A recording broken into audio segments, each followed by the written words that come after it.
বন্ধুগণ, আপনারা জেনে গেছেন যে আমরা আমাদের এই ভারতবর্ষে 25শে জুন 1975-এ ইন্দিরা গান্ধী, তৎকালীন প্রধানমন্ত্রী ইন্দিরা গান্ধী ইমার্জেন্সি ডিক্লেয়ার করেছিলেন এবং এই ইমার্জেন্সি ডিক্লেয়ার করার পেছনে প্রেক্ষাপটে কি রয়েছে সেই সম্পর্কে বিস্তারিত আলোচনা এখানে হয়েছে। এবং এই যে 75-এ যে ইমার্জেন্সি গণতন্ত্রকে হত্যা করা হয়েছিল, আজকে তার 50 বছরে পা দিয়েছে।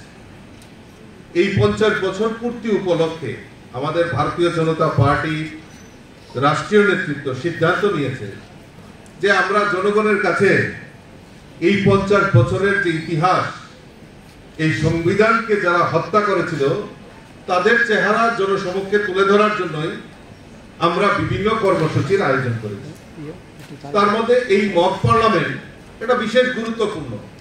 মহিলা মোর্চা এবং যুব মোর্চা তাদেরকে দায়িত্ব দেওয়া হয়েছে যে আমাদের এই যে 50 বছর গণতন্ত্রকে হত্যা করা হয়েছিল সেই সম্পর্কে জনসমক্ষে তুলে ধরা এবং আগামী প্রজন্মকে তুলে ধরার জন্য এই মক পার্লামেন্টের আয়োজন করা হয়েছে। আমি ধন্যবাদ জানাই মহিলা মোর্চার সভানেত্রী সহ ওনার পুরো টিমকে যে আপনারা এই খুব সুন্দরভাবে আজকে এই মক পার্লামেন্টের আয়োজন করেছেন। এবং শুনেছি এখানে ইয়ং এনার্জেটিক মেয়েরাও এখানে পার্টিসিপেট করবে। তার জন্য যারা পার্টিসিপেট করবে তাদেরকেও আমি অনেক অনেক শুভেচ্ছা, অনেক অনেক অভিনন্দন জানাই। তাহলে কেন আমাদের কাছে প্রশ্ন যে আমরা এত দূর থেকে সময় নষ্ট করে আমরা এখানে এসেছি মক পার্লামেন্ট, আমাদেরকে স্লিপ ধরে দিলেও আমাদের এই গণতন্ত্রকে হত্যা করার যে 50 বছর, কারণ আমাদের কাছে বিগত দিনে ইতিহাসটাকে যে রাখা হয়েছিল সেটা বিভ্রান্তিকর ইতিহাস। আগামী প্রজন্মকে জানতে হবে যে আমাদের এই সংবিধানকে এবং আমাদের এই ডেমোক্রেসিকে, যারা আজকে ডেমোক্রেসি ডেমোক্রেসি বলে চিৎকার করে, গণতন্ত্র গণতন্ত্র বলে চিৎকার করে, তাদের যে ইতিহাস, তাদের যে আসল চেহারা সেটা ভারতবাসীর কাছে তুলে ধরার জন্যই আজকে আমরা এরকম কর্মসূচির আমরা আয়োজন করেছি। আমার পূর্ববর্তী বক্তা উনারা বলেছেন যে উনার এই সেই সময় দেশের প্রধানমন্ত্রী, প্রয়াত প্রধানমন্ত্রী ইন্দিরা গান্ধী, উনি এই 1975-এর 25শে জুন উনি ইমার্জেন্সি ডিক্লেয়ার করেছেন। ইমার্জেন্সি ডিক্লেয়ার করেছেন তো ইমার্জেন্সি ডিক্লেয়ার করার সময় তার কিছু সংবিধানে সেখানে উল্লেখ করতে হবে কেন এই জরুরি অবস্থা। আর্টিকেল 352 সংবিধানের অনুচ্ছেদ অনুযায়ী আর্টিকেল 352 কখন লাগাতে পারবে তার একটা সংবিধানে উল্লেখ করা রয়েছে। দেশে যখন জরুরি অবস্থা হয়, যুদ্ধ হয়, অকাল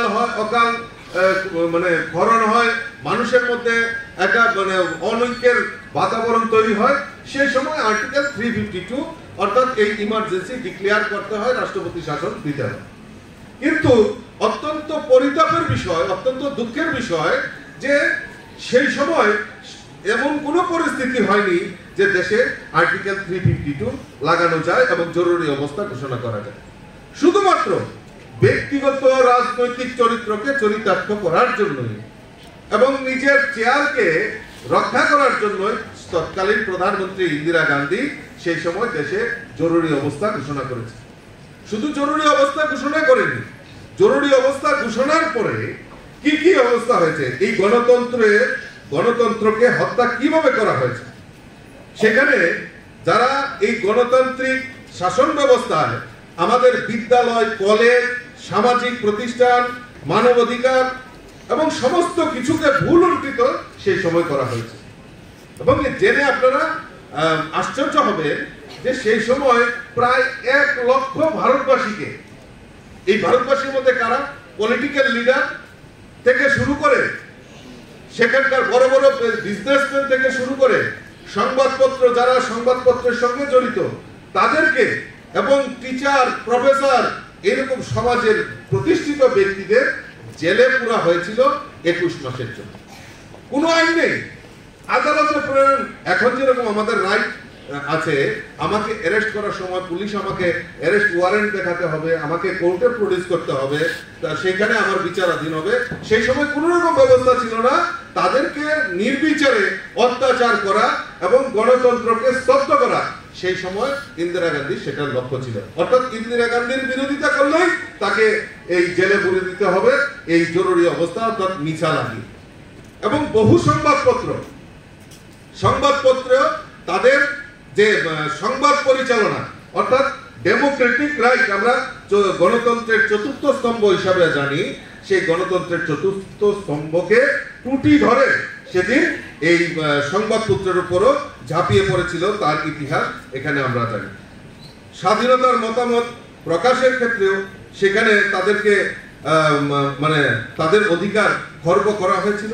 শিক্ষা প্রতিষ্ঠান থেকে শুরু করে সমস্ত কিছুতে সেই সময় তাদের সেই ইন্দিরা গান্ধীর একনায়কতন্ত্র আমরা দেখতে পাই। এই দেশে কেন জরুরি অবস্থা করা হয়েছিল এবং এই যে কংগ্রেসের আগ্রাসন নীতি, সেটা জওহরলাল নেহরু থেকেই সেটা শুরুয়াত হয়েছিল।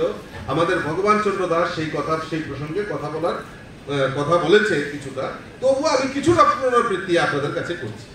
দেখুন, আজকে এই দেশকে আমাদের ভাগ করা হয়েছে হিন্দুস্তান পাকিস্তান। কিসের ভিত্তিতে? জাতির ভিত্তিতে দেশকে ভাগ করা হয়েছে। হিন্দুস্তান পাকিস্তান ভাগ করা হয়েছে। পাকিস্তান এবং হিন্দুস্তান ভাগ করার উদ্দেশ্য কি? উদ্দেশ্য একটাই, যে দেশের নায়ক, দেশের পরিচালনা কে করবে? মোহাম্মদ আলী জিন্নাহ করবে না জওহরলাল নেহরু করবে? তাহলে এই দুইজন জননেতাকে তাদের রাজনৈতিক চরিত্র, তাদের অধিকার, তাদের চেয়ারকে ধরে রাখার জন্য দেশকে দুই ভাগে ভাগ করা হয়েছে। কিরকম ষড়যন্ত্র আপনারা চিন্তা করে দেখুন। শুধু দেশকে কেন ভাগ করা হয়েছিল? জাতির ভিত্তিতে, হিন্দুস্তান পাকিস্তান। এইবার কি হলো? হিন্দুস্তানের যত মুসলিমরা আছে, এগ্রিমেন্ট কি হলো? হিন্দুস্তানের যত মুসলিমরা আছে সব পাকিস্তানে চলে যাবে, আর পাকিস্তানের যত হিন্দুরা আছে সব হিন্দুস্তানে চলে আসবে। অর্থাৎ জাতিকে প্রাধান্য দিয়ে ভাগ করা হয়েছে। আর সেই সময় ট্রানজিট হচ্ছিল, আপনারা সেই ইতিহাস অনেকেই জানেন। তারপর একটা বড় দাঙ্গার সৃষ্টি হয়েছে। দাঙ্গার সৃষ্টির পর অভিনবভাবে আমাদের জওহরলাল নেহরু সেই সময় বললেন যে না, ঘোষণা করলেন ভারতে যত মুসলমান আছে, যত হিন্দু আছে, খ্রিস্টান আছে, বৌদ্ধ আছে, সব ভারতবর্ষে থাকবে। ভারতবর্ষ সেকুলার স্টেট ঘোষণা করে দিল। এবং কিরকম দুরভিসন্ধি, এই বাংলাকে ভাগ করতে হবে। তাই বাংলাকে ভাগ করার জন্য পূর্ব পাকিস্তান সেই সময় ডিক্লেয়ার করা হয়। পূর্ব পাকিস্তান আজকে যারা পশ্চিম বাংলায় নেতৃত্ব দিচ্ছেন, পশ্চিম বাংলা বলে চিৎকার করছেন, কলকাতা বলে চিৎকার করছেন, সেই সময় আজকে কলকাতা বাংলাদেশের থাকার কথা ছিল। একমাত্র ভারতকেশরী ডক্টর শ্যামাপ্রসাদ মুখার্জি সেই সময় রুখে দাঁড়িয়েছেন এবং ভারতের এই অখণ্ডতাকে রক্ষা করার জন্য সেই সময় ভারতকেশরী ডক্টর শ্যামাপ্রসাদ মুখার্জি রুখে দাঁড়ালেন। এবং শুধু তাই নয়, শ্যামাপ্রসাদ মুখার্জি জওহরলাল নেহরুর মন্ত্রিসভা পরিত্যাগ করে বলেন যে না, এই ভারতের অখণ্ডতাকে রক্ষা করতে হবে। ভারতের অখণ্ডতাকে রক্ষা করার জন্য উনি সেই সময় যে এই ভারতবর্ষে আরেকটা সংগঠন সেই সময় কাজ করছিল যে ভারতের অখণ্ডতাকে রক্ষা করতে হবে, সেটা হলো আরএসএস, রাষ্ট্রীয় স্বয়ংসেবক সংঘ। এবং আমাদের ভারতকেশরী ডক্টর শ্যামাপ্রসাদ মুখার্জি ছুটে গেলেন সেই আরএসএস এর প্রধানের কাছে। সেই সময় দ্বিতীয় সরসংঘচালক গুরুজি ছিলেন, এবং গিয়ে উনি রিকোয়েস্ট করলেন যে আমাকে এরকম বলিষ্ঠ কার্যকর্তা কয়েকজনকে দিন, তাদেরকে নিয়ে আমি দেশের এই অখণ্ডতাকে রক্ষা করার জন্য আমি একটা পলিটিক্যাল প্ল্যাটফর্ম খুলতে চাই। তখন আমাদের এই অটল বিহারী বাজপেয়ী, সুন্দর সিং ভান্ডারী থেকে শুরু করে আমাদের 5 জন বলিষ্ঠ কার্যকর্তাকে সেই সময় এই জনসংঘে দেওয়া হয়। এবং সেই সময় শ্যামাপ্রসাদ মুখার্জি 1951-এ জনসংঘের প্রতিষ্ঠা করেছিলেন। এবং এই জনসংঘের যে মূল দর্শন আমাদের, যেটা এক পরবর্তীতে ভারতীয় জনতা পার্টির দর্শন হিসাবে আমরা মেনে নিয়েছি, সেটা হলো পণ্ডিত দীনদয়ালজির একাত্ম মানববাদের উপর ভিত্তি করে আমাদের পার্টি এবং আমাদের সেই সময় জনসংঘ সেটা একাত্ম মানববাদকেই, পণ্ডিত দীনদয়ালজির যে একাত্ম মানববাদ, সেটাকে মান্যতা দিয়ে আমাদের দর্শন হিসাবে মেনে নেওয়া হয়েছে। এবং আমাদের মূল লক্ষ্যই হলো, আমাদের এই জনসংঘের মূল লক্ষ্য হলো যে আমরা আমাদের অখণ্ডতাকে রক্ষা করতে হবে। এই শ্যামাপ্রসাদ মুখার্জি রুখে দাঁড়ানোর ফলে আজকে পশ্চিমবাংলা এই পূর্ব পাকিস্তান থেকে আলাদা হয়েছে। আসামের কাছাড়ের কিছু অংশ থেকে শুরু করে একটা বৃহৎ অংশ সেই সময় পূর্ব পাকিস্তানে যাওয়ার কথা ছিল, কিন্তু একমাত্র শ্যামাপ্রসাদ মুখার্জি রুখে দাঁড়ানোর ফলে কিন্তু আজকে সেটা এই আসামের যে কাছাড় সেটা আজকে ভারতবর্ষের সঙ্গে রয়েছে। আমাদের এই ত্রিপুরা রাজ্যেরও কিছুটা অংশ আমরা যদি দেখি, এখনো আমাদের ব্রাহ্মণবাড়িয়া বা কুমিল্লাতে যদি আমরা পুরনো সাইনবোর্ড যদি থাকে সেখানে পশ্চিম ত্রিপুরা লেখাও রয়েছে। তো কাজেই আমাদের যে মূল লক্ষ্য, শ্যামাপ্রসাদ মুখার্জির যে মূল লক্ষ্য, সেটা হলো আমাদের অখণ্ডতাকে রক্ষা করা। দেখুন, আমি আরেক প্রথমবার বলছিলাম যে আমাদের চেয়ারকে রক্ষা করতে হবে। জওহরলাল নেহরু, ইন্দিরা গান্ধী, রাজীব গান্ধী, পুরো ইতিহাস এই তাদের ব্যক্তিগত চেয়ারকে রক্ষা করতে হবে। আজকে আর্টিকেল 370 কাশ্মীরও আমাদের থেকে বাইরে চলে গেছিল। কাশ্মীরেও সেই জাতি গোষ্ঠীকে প্রাধান্য দিয়ে সেখানে আর্টিকেল 370 অর্থাৎ কাশ্মীর আলাদা প্রধান, আলাদা বিধান, আলাদা নিশান সেখানে করা হয়েছিল সেই সময় জওহরলাল নেহরু এবং শ্যামাপ্রসাদ মুখার্জি। আপনারা সবাই জানেন যে আর্টিকেল 370 বিরোধিতা করে কাশ্মীরে গিয়ে ওনাকে বলিদান হতে হয়েছিল। স্বাধীন ভারতে যদি প্রথম বলিদান হয়ে থাকে তাহলে ভারত কেশরী ডাক্তার শ্যামাপ্রসাদ মুখার্জি সেই অখণ্ডতার জন্য বলিদান হয়েছিলেন। আর আমরা সৌভাগ্যবান এমন একজন দেশের প্রধানমন্ত্রী পেয়েছি যিনি সেই অখণ্ড ভারতের কথা চিন্তা করে আর্টিকেল 370 কাশ্মীর, জম্মু কাশ্মীরকে সেই আর্টিকেল 370 অভিশাপ থেকে মুক্ত করেছে, সেখানে নির্বাচন সংগঠিত করেছে। এটা আমরা সৌভাগ্যবান এমন একজন দেশের প্রধানমন্ত্রীকে আমরা পেয়েছি। কাজেই বন্ধুগণ, আমি আপনাদের কাছে এই ইতিহাসগুলি তুলে ধরার একটাই কারণ যে আমরা অখণ্ডতা, আমাদের ভারতবর্ষ অখণ্ডতাকে আমরা বিশ্বাস করি। সেই অখণ্ডতাকে লড়াইয়ের জন্য, অখণ্ডতার জন্য আমাদের আত্মবলিদান আমাদের ভারত কেশরী ডাক্তার শ্যামাপ্রসাদ মুখার্জি আমাদেরকে দেখিয়ে গেছে। আজকে আমাদের কাছে সৌভাগ্যবান এমন একজন বলিষ্ঠ দেশের প্রধানমন্ত্রী পেয়েছি। পেহেলগাঁওয়ের বোমা আক্রমণ যখন উগ্রপন্থীদের দ্বারা আমাদের ভারতীয় নাগরিকদের যখন হামলা করে আমাদেরকে নিহত করেছেন, আমাদের দেশের যশস্বী প্রধানমন্ত্রী 1 মিনিটও দেরি করেননি এবং আমরা ভারতবাসী হিসেবে গর্ববোধ করি। অপারেশন সিঁদুর, আমাদের মায়েদের মাথার সিঁদুর যখন মুছে নিয়েছে, তাদের কিভাবে সাহায্য করতে হবে সেটা আমরা দেখেছি। আমাদের দেশের প্রধানমন্ত্রী আমাদের ভারতবাসীদের মান, সম্মান, গৌরব উজ্জ্বল করে নক্ষত্র করে রেখেছেন সেই পাকিস্তানের ভূমিতে, উগ্রপন্থীর ঘাঁটিতে, সেখানে ধ্বংস করে এবং এয়ারবেস, সেখানে পাকিস্তানের এয়ারবেসকে ধ্বংস করে সেটা অপারেশন সিঁদুর সেটা সার্থক হয়েছে।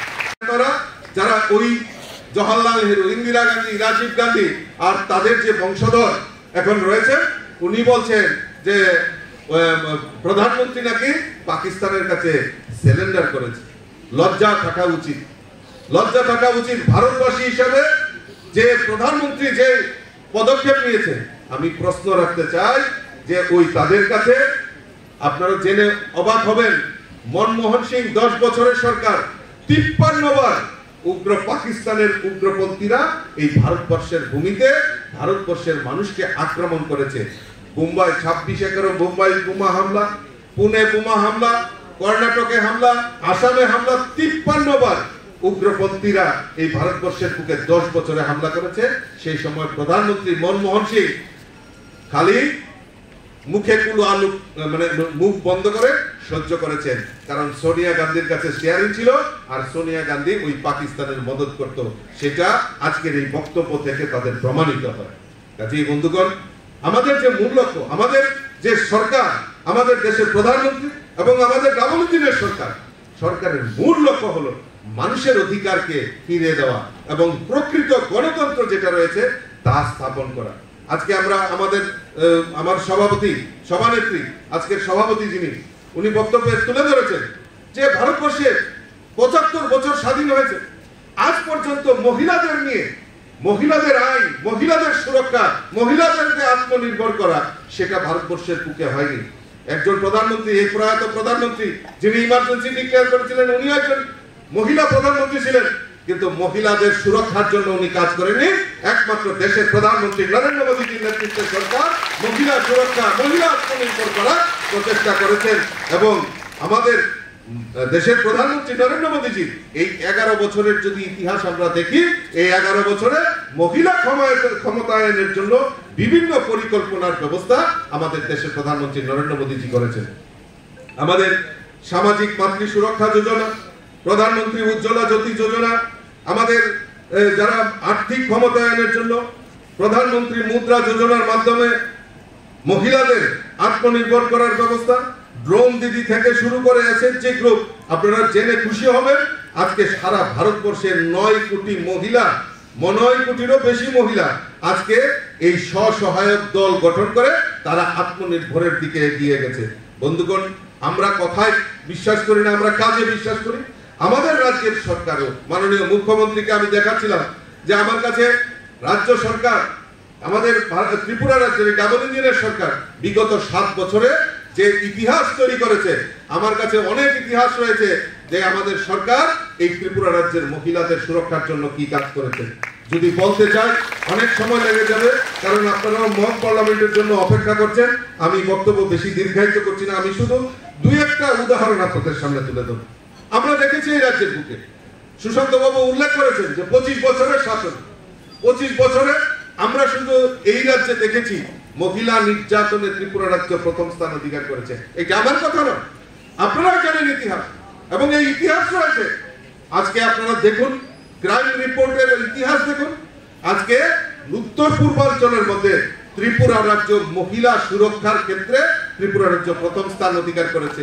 আর আমাদের সরকারের মাননীয় মুখ্যমন্ত্রীর যে সংকল্প, সেই সংকল্প হচ্ছে ল এন্ড অর্ডার, আইন শৃঙ্খলা, মানুষের সুরক্ষা, মানুষের নিরাপত্তা। এই নিরাপত্তা এবং সুরক্ষা সবচেয়ে প্রাধান্য দিয়ে কাজ করছে। আমরা বলছি আমাদের স্টেট ডেভেলপ করছে, আমাদের স্টেট উন্নয়ন করছে। আজকে আপনারা বিশ্বাস করবেন না, গত 23 এবং 24 মে দিল্লিতে মহা অষ্টলক্ষ্মী অর্থাৎ উত্তর পূর্বাঞ্চল এবং তৎসঙ্গে সিকিমের রাজ্যে, সেখানে দিল্লিতে বিজনেস সামিট হয়েছে।